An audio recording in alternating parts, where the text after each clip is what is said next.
শুনেন কি বলেন, নিজের কানেই শুনেন। আপনাকে আরেকটা উদাহরণ দিচ্ছি, আপনি কোনো ফাঁক দিয়ে বের হইতে পারবেন না ইনশাআল্লাহ। আমার বের হওয়ার দরকার নেই, আমাকে আটকে রাখেন। হ্যাঁ, না সুযোগও নাই আপনার।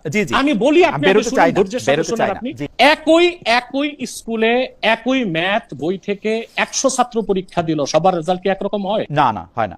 কেন কেন? গণিতের বই তো একটাই।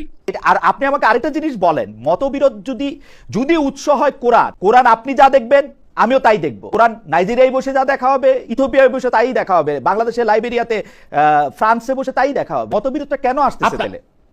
আপনার এই কথার প্রথম জবাবটা আমি দিচ্ছি। বাংলাদেশে ঢাকা মেডিকেলে ডাক্তার আছে, মেডিকেল সায়েন্স যেটা পড়তেছে, পিজিতে ডাক্তার আছে, সে সেটা পড়তেছে, আবার মাউন্ট এলিজাবেথের ডাক্তার মেডিকেল সায়েন্স সেটাই পড়তেছে। ট্রিটমেন্ট তিন রকম কেন? Because science is always evolving. Science is subject to person. আপনি এক রকমের ভাবে এবং সায়েন্স আমি শেষ করতে দেন, তাহলে তো হবে না। শেষ করতে দেন, বলেন। আপনাকে আরেকটা উদাহরণ দিচ্ছি, আপনি কোনো ফাঁক দিয়ে বের হইতে পারবেন না ইনশাআল্লাহ। আমার বের হওয়ার দরকার নেই, আমাকে আটকে রাখেন। হ্যাঁ, না সুযোগও নাই আপনার। আমি বলি আপনি ধৈর্যের সাথে শুনেন।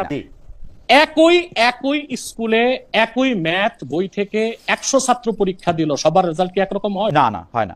কেন কেন?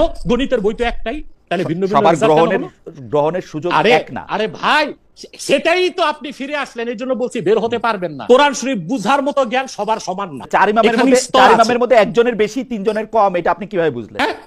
যেমন এটা একেবারে স্বাভাবিক।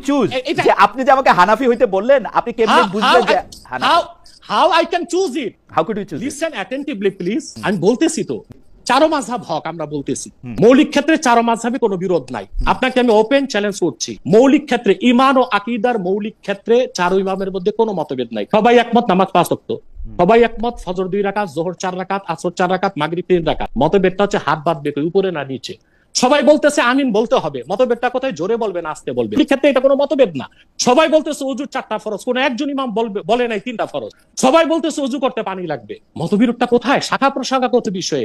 এখানে হচ্ছে ইজতিহাদ, কারটা সঠিক কারটা ভুল।